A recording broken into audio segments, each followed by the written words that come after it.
हाँ students, BSc part second का physical chemistry का जो थर्ड यूनिट लास्ट का चल रहा है पोर्शन, राउट्स लॉ, राउट्स का नियम, ये हमने पिछली क्लास में डिस्कस किया था। इस नियमानुसार एक निश्चित ताप पर किसी विलयन के वाष्पशील अवयव का वाष्प दाब उस अवयव की विलयन में मोल भिन्न तथा शुद्ध अवयव के वाष्प दाब के गुणनफल के बराबर होता है। इस नियमानुसार एक निश्चित ताप पर किसी विलयन में वाष्पशील अवयव का वाष्प दाब, मान लो एक कंपोनेंट है, उसका वाष्प दाब वेपर प्रेशर उस अवयव के मोल भिन्न तथा शुद्ध अवस्था में उस अवयव के वाष्प दाब के गुणनफल के बराबर होता है। मान लो हमारे पास में किसी विलयन में एक कंपोनेंट है, एक कंपोनेंट का जो वाष्प दाब है वो अवयव के मोल भिन्न और शुद्ध अवस्था में वाष्प दाब के गुणनफल के बराबर होगा। इसी तरीके से बी का हम ये भी जानते हैं कि राउट्स के नियम के अनुसार, राउट्स के नियम के अनुसार अवयव का वाष्प दाब उसके मोल भिन्न तथा शुद्ध अवस्था में वाष्प दाब के गुणनफल के बराबर होता है। हम आरेख खींचे वाष्प दाब और मोल भिन्न के बीच में, आरेख खींचे वाष्प दाब, वेपर प्रेशर और फ्रैक्शन, मोल फ्रैक्शन, मोल भिन्न के बीच में, इस तरीके का हमको एक ग्राफ प्राप्त होगा बच्चों। ये ग्राफ आइडियल कंडीशन को रिप्रेजेंट करता है, आइडियल कंडीशन को रिप्रेजेंट करता है। ये कंपोनेंट ए, जैसे हमने यहाँ पर पीवी लिया, पीवी नॉट एक्सवी, तो इसी तरीके से हमारे पास में पी एस क्या हो जाएगा बच्चों, P A plus P B, यानी दोनों कंपोनेंटों का एडिशन हो जाएगा। ये हमारे पास में पी ए है, ये पी बी है और ये पी एस है। यहाँ पर एक्स ए मान लो पी ए नॉट और ये पी बी नॉट एक्स ए और एक्स बी बराबर 1 बराबर 1, तो एक्स बी बराबर 0, यहाँ पर एक्स ए बराबर 0 हो जाएगा। इस तरीके से हमने ये पहले डिस्कस कर चुके हैं। अब हमारे पास में है अनादर्श विलयन। ये आदर्श विलयन का एक प्रॉपर्टी है कि आदर्श विलयन वो होते हैं जो राउट्स के नियम का पालन करते हैं। अब हम अनादर्श विलयन, अनादर्श विलयन नॉन आइडियल सॉल्यूशन,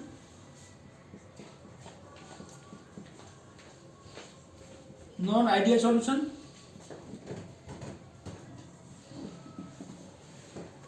अनादर्श विलयन उस विलयन को कहा जाता है जिनमें सहसंयोजक बल समान नहीं होते, सहसंयोजक बल समान नहीं होते, अर्थात हम ये कह सकते हैं कि विलय विलय, विलायक विलायक और विलय विलायक के बीच में अंतरा आणविक आकर्षण बल एक जैसे नहीं होते हैं, ये असमान पाए जाते हैं। इस प्रकार के विलयन राउल्ट के नियम से दो प्रकार का विचलन प्रदर्शित करते हैं। कितने प्रकार का विचलन प्रदर्शित करते हैं बच्चों? दो प्रकार से विचलन प्रदर्शित करते हैं। एक तो धनात्मक विचलन है और दूसरा ऋणात्मक विचलन है। राउल्ट के नियम से दो प्रकार का विचलन प्रदर्शित करेंगे, एक तो धनात्मक विचलन और एक ऋणात्मक विचलन। पहला है राउल्ट के नियम से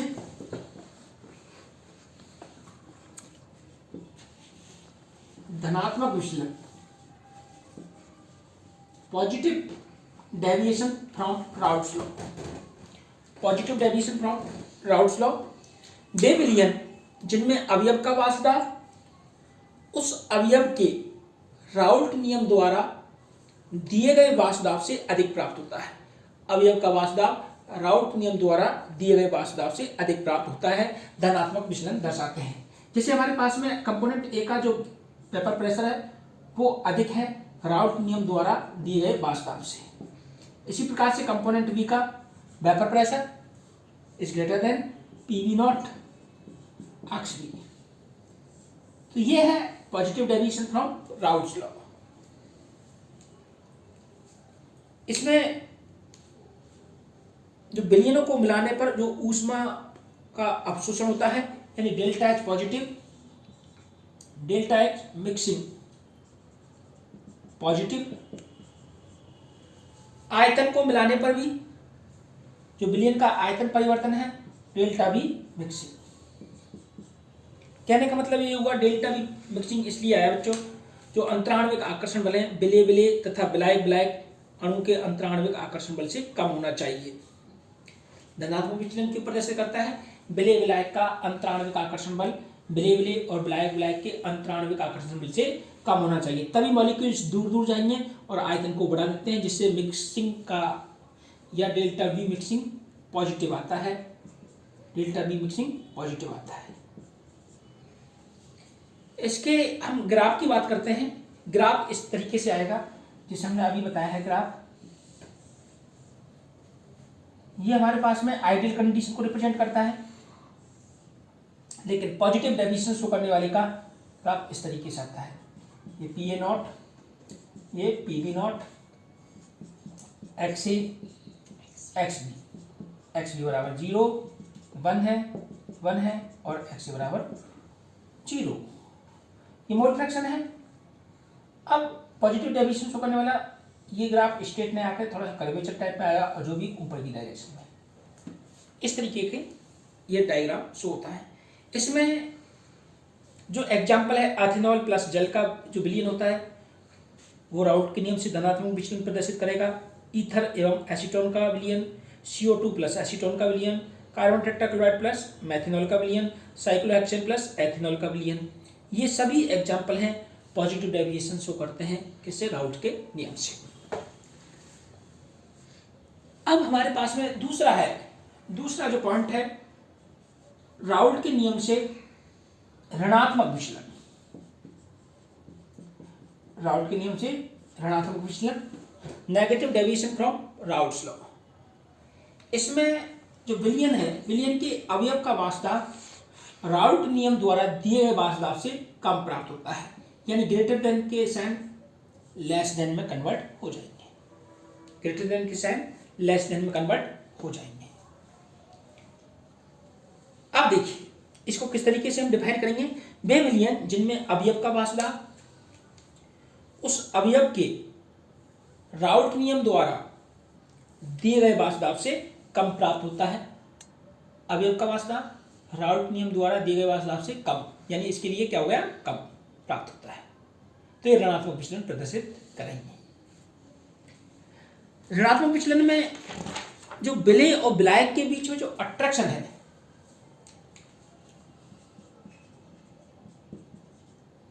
विलय और विलायक के बीच में अट्रैक्शन है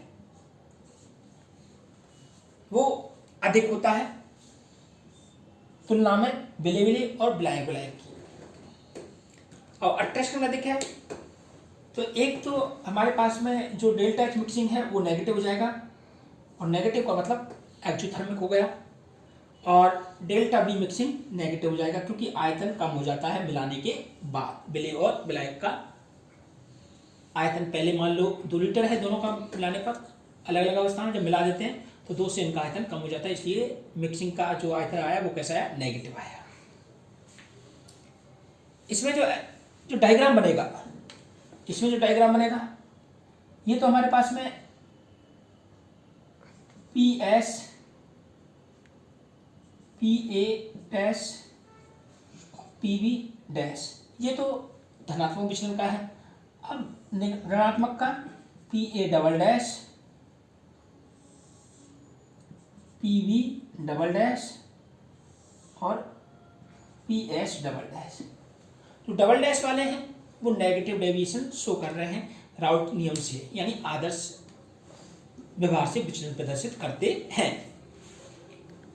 इसके बाद में इसके एग्जाम्पल में एसीटिक अम्ल है, प्रीडीन है, एसीटोन क्लोरोफॉर्म है, क्लोरोफॉर्म, बेंजीन, वाटर, HCl, ये हमारे पास में राउट के नियम से ऋणात्मक विचलन प्रदर्शित करते हैं। राउट के नियम से ऋणात्मक विचलन करते हैं। इस यूनिट का जो लास्ट टॉपिक है हेनरी का नियम। हेनरी का नियम आप देखिए बच्चों,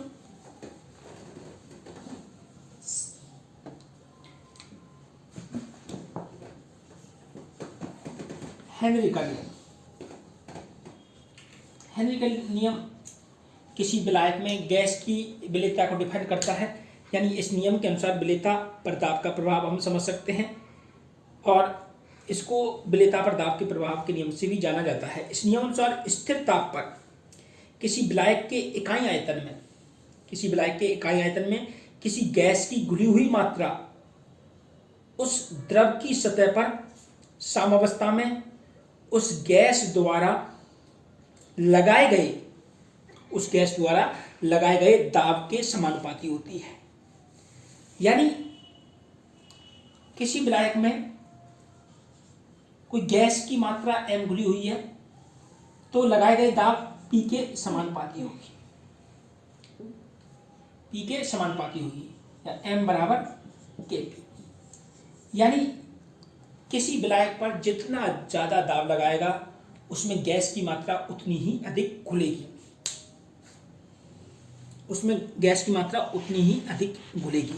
जैसा कि हम कोल्ड ड्रिंक्स देखते हैं। कार्बोनेटीकृत शीतल पेय की बोतल खोलने पर गैस के बुलबुले बाहर निकलते हैं, क्योंकि जब बोतल पैक रहती है तो उसमें तो दबाव अधिक होता है, तो CO2 की मात्रा अधिक घुली हुई रहती है।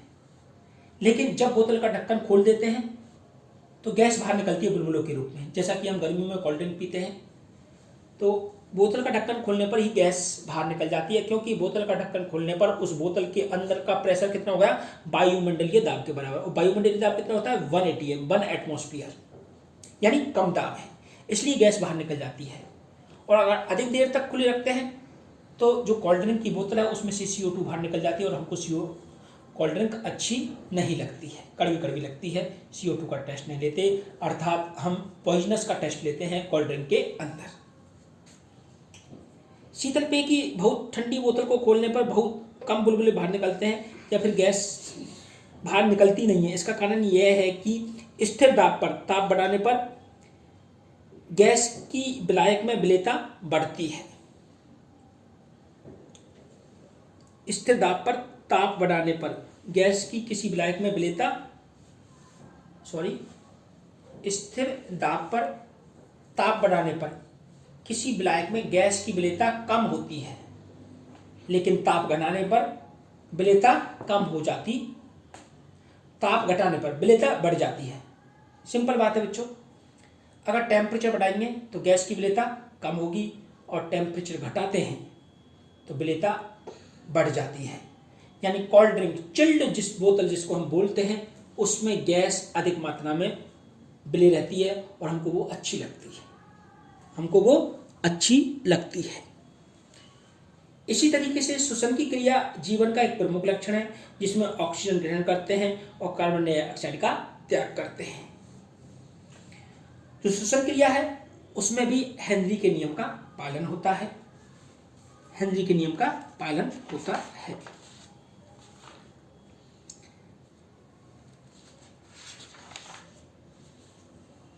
गोताखोर को थोड़ी देर बाद में जल की सतह पर आना पड़ता है, क्योंकि पानी में उच्च दाब होने पर CO2 का उत्सर्जन नहीं हो पाता और ऑक्सीजन शरीर में नहीं जा पाती है, अर्थात CO2 ब्लड में अधिक देर तक रहती है, जिसके फलस्वरूप बेचैनी होती है और